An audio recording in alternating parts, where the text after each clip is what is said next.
Welcome back my YouTube channel. तो जैसा कि प्यारे बच्चों, हम पिछली लेक्चर के अंदर हम लवण और लवण के निर्माण की विधियां पढ़ चुके थे। तो बेटा इस लेक्चर के अंदर हम लवणों के प्रकार यानी टाइप्स ऑफ सॉल्ट्स के बारे में जानते हैं कि लवण कितने प्रकार के होते हैं। तो बेटा जैसा कि मैंने आपके सामने लिखा है लवणों के प्रकार यानी टाइप्स ऑफ सॉल्ट्स। तो बेटा लवण निम्न प्रकार के होते हैं, जैसे कि बेटा पहले लिखा है मैंने आपको सामान्य लवण, बेटा एक आपके पास अम्लीय लवण, एक है बेटा आपके पास क्षारीय की लवण। तो सबसे पहले हम बात करेंगे बेटा अम्लीय लवण के सॉरी सामान्य लवण के बारे में। तो याद रखना बेटा सामान्य लवण क्या होते हैं, आइए जानते हैं सामान्य लवण के बारे में। जब किसी अम्लीय अणु में सभी हाइड्रोजन परमाणु धातु आयनों द्वारा विस्थापित कर दिए जाते हैं तो उत्पन्न लवण सामान्य लवण कहलाते हैं। यानी जब हम किसी अम्ल का क्षार से अभिक्रिया करते हैं और अम्लीय धातु में सभी हाइड्रोजन हमारे विस्थापित हो जाते हैं, यानी एक भी हाइड्रोजन शेष नहीं बचता, तो उसके फलस्वरूप जो लवण बनता है बेटा उसको हम सामान्य लवण कहते हैं। जैसे कि NaCl हमारा क्या है बेटा, NaCl हमारा एक, जैसा कि बेटा मैंने आपके उदाहरण रखे हैं NaCl। तो NaCl मेरे पास बेटा एक सामान्य लवण है, कैल्शियम कार्बोनेट एक सामान्य लवण है, सोडियम कार्बोनेट एक सामान्य लवण है आदि। ये थे हमारे बेटा सामान्य लवण। अगली बात करते हैं बेटा हम अम्लीय लवण के बारे में। तो बेटा जैसा कि हम बात करते हैं अम्ल की बात है, तो अम्ल की बात बेटा आने से हम समझ सकते हैं अम्ल वो होते हैं जो H आयन प्रोड्यूस करते हैं। तो याद रखना बेटा ऐसा लवण जिसमें हाइड्रोजन शेष रह जाता है, यानी पूरी तरह से हाइड्रोजन निष्कासित नहीं हो पाता, तो इस प्रकार जो लवण बनेगा हमारा वो अम्लीय लवण कहलाएगा। आइए डेफिनेशन पढ़ते हैं बेटा। जो लवण किसी अम्लीय अणु में धातु आयन द्वारा आयनित हाइड्रोजन परमाणु द्वारा आंशिक रूप से विस्थापित होते हैं अम्लीय लवण कहलाते हैं। जैसे कि बेटा हमने अगर सल्फ्यूरिक अम्ल लिया और NaOH लिया तो हमें इससे बनता है बेटा NaHSO4 सोडियम हाइड्रोजन सल्फेट और H2O बनता है। तो बेटा इसमें एक हाइड्रोजन हमारा शेष रह जाता है, तो इस प्रकार जो हमारा लवण बना ये हमारा अम्लीय लवण कहलाता है। एक उदाहरण बेटा हम और देखते हैं, जैसे हमारे पास था बेटा कार्बोनिक एसिड। अगर हम इस कार्बोनिक एसिड की अभिक्रिया NaOH से कराते हैं तो बेटा हमारा लवण जो बनता है वो बनता है NaHCO3 यानी सोडियम हाइड्रोजन कार्बोनेट और वाटर का निर्माण होता है। तो बेटा सोडियम हाइड्रोजन सल्फेट और सोडियम हाइड्रोजन कार्बोनेट ये हमारे अम्लीय लवण होते हैं। आइए बेटा हम जानते हैं अपने क्षारकीय लवण के बारे में। तो बेटा क्षारकीय लवण कौन से होंगे, आइए देखते हैं। क्षारकीय लवण याद रखना बेटा वही क्षार, क्षार का मतलब होता है OH आयन, क्षार का मतलब होता है OH आयन, यानी अगर ऐसा लवण है जिसमें OH आयन बचा हुआ रह जाता है तो उसको हम क्षारकीय लवण बोलते हैं। आइए बेटा पढ़ते हैं हम डेफिनेशन। वह लवण जिसमें अम्ल से प्राप्त ऋणायन के साथ एक अथवा अधिक OH समूह होते हैं क्षारकीय लवण कहलाते हैं। जैसे कि बेटा PbOHCl यानी लेड हाइड्रोक्सी क्लोराइड। बेटा Pb को हम लेड कहते हैं, OH को हम हाइड्रोक्सी कहते हैं, Cl को क्लोराइड कहते हैं। तो बेटा इस प्रकार से ये जो लवण है इसमें एक OH आयन है तो ये क्षारकीय लवण कहलाएगा। जैसा कि बेटा CaOHCl कैल्शियम हाइड्रोक्सी क्लोराइड, ये भी बेटा हमारा एक क्षारकीय लवण है। आइए हम एक क्षारकीय लवण का निर्माण देखते हैं कि कैसे होता है। तो याद रखना बेटा जब हमारा कैल्शियम हाइड्रोक्सी क्लोराइड बनता है तो ये कैल्शियम हाइड्रोक्साइड से बनता है, जिसका फॉर्मूला होता है CaOH का होल टॉय। और अगर ये हाइड्रोक्लोरिक अम्ल से रिएक्शन करता है तो बेटा ये CaOH का Cl बनाता है, यानी कैल्शियम हाइड्रोक्सी क्लोराइड बनाता है और हमारा H2O का निर्माण होता है। आगे बेटा ये हम अपने लवण के प्रकार पढ़ चुके हैं। अब बेटा हम जानते हैं लवण परिवार के बारे में। तो जैसा कि बेटा आपके सामने मैंने हेडिंग लिखी है कि लवण परिवार यानी फैमिली ऑफ सॉल्ट, यानी लवणों का भी एक परिवार है। इसका मतलब ये है कि लवण कोई सिंगल टाइप्स के नहीं होते, यानी लवण हमारे बहुत टाइप्स के होते हैं। आइए बेटा जानते हैं लवण परिवार के बारे में। जैसा कि बेटा मैंने लिखा है अम्ल व क्षार के मिलने के उपरांत जल के अतिरिक्त बनने वाला यौगिक लवण कहलाता है। यानी बेटा आप जानते हो जब कोई अम्ल किसी क्षार से अभिक्रिया करता है तो लवण का निर्माण होता है और जल का भी निर्माण होता है। जैसे कि बेटा कौन कौन से उदाहरण है आपके सामने, मैंने आपके सामने लिखे हैं। जैसे कि NaCl लिखा है, KCl लिखा है, Na2CO3 लिखा है, K2SO4 लिखा है, MgSO4 लिखा है। तो बेटा याद रखना NaCl यानी sodium chloride, potassium chloride, sodium carbonate, ये बेटा पोटेशियम सल्फेट, ये मैग्नीशियम सल्फेट, ये हमारे NS मतलब बेटा ये नॉर्मल सॉल्ट हैं, ये सामान्य लवण हैं। बेटा याद रखना calcium hydroxy chloride, lead hydroxy chloride, ये हमारे BS हैं, यानी बेटा ये हमारे बेसिक सॉल्ट हैं।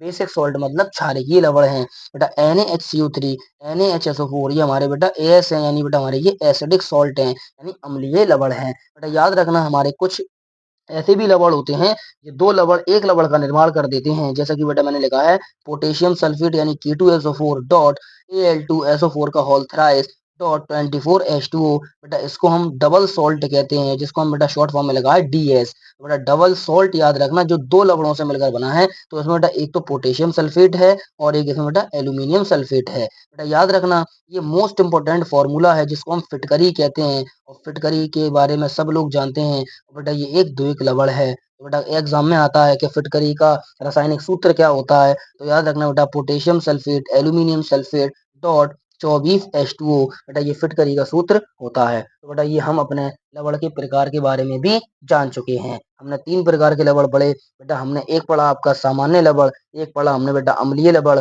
और एक पढ़ा हमने बेटा क्षारकीय लवण। तो बेटा आगे अपने और नेक्स्ट टॉपिक के बारे में बात करते हैं। जैसा कि बेटा मैंने लिखा है कुछ काम की बात। कुछ काम की बात का मतलब होता है कि हमारे लिए ये इम्पोर्टेंट बातें हैं जिनको हमें सीखना पड़ेंगी और हमें याद भी करना पड़ेंगी। तो बेटा जैसे कि मैंने कुछ काम की बात यानी K3B कोड फॉर्म में बेटा मैं बोलता हूँ K3। के का मतलब है बेटा कुछ, एक के का मतलब है काम, एक के का मतलब बेटा की। तो कुछ काम की बात यानी K3B मेरा कोड फॉर्म बनता है। तो बेटा याद रखना, मैंने लवण का नाम लिखा है, मैंने सूत्र लिखा है, मैंने अम्ल का नाम लिखा है, मैंने क्षार का नाम लिखा है।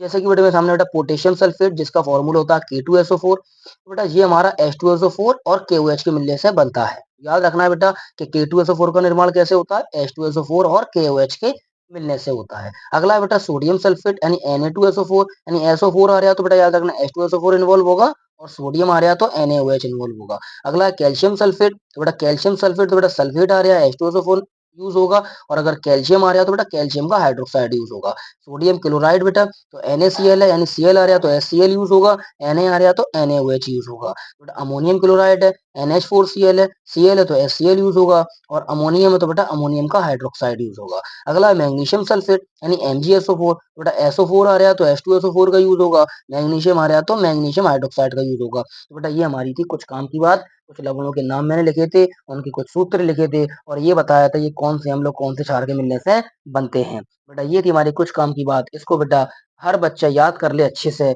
आगे बेटा हम बात करते हैं कि लवणों के उपयोग, यानी बेटा लवणों का उपयोग क्या क्या होता है, हम कहाँ कहाँ लवण का उपयोग करते हैं। तो बेटा जैसा कि मैंने आपके सामने लिखा है सोडियम क्लोराइड, पहला नाम लिखा है बेटा सोडियम क्लोराइड। तो याद रखना बेटा सोडियम क्लोराइड का साधारण नाम होता है साधारण नमक, यानी प्रचलित नाम है। ये किस नाम से जाना जाता है, इसको हम कहते हैं बेटा साधारण नमक, जिसका फॉर्मूला होता है NaCl। बेटा इसका यूज हम भोजन का प्रमुख घटक है HCl के निर्माण में करते हैं, कपड़े धोने के पाउडर बनाने में करते हैं। बेटा सोडियम क्लोराइड का जो ज्यादातर यूज होता है वो हमारे घर में होता है। बेटा हम खाने में जो नमक डालकर खाते हैं वो हमारा सोडियम क्लोराइड होता है। बेटा नेक्स्ट बात करते हैं हम सोडियम हाइड्रोजन कार्बोनेट की।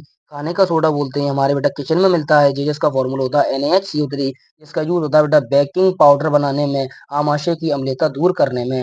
अगली बात है बेटा सोडियम कार्बोनेट। इसका फॉर्मूला होता है बेटा धावन सोडा, जिसको हम उपमार्जक चूर्ण भी कहते हैं। यानी बेटा ये कपड़े धोने का सोडा है, जिसका फॉर्मूला होता है सोडियम कार्बोनेट डॉट 10H2O, कपड़े धोने में, वस्त्र उद्योग में।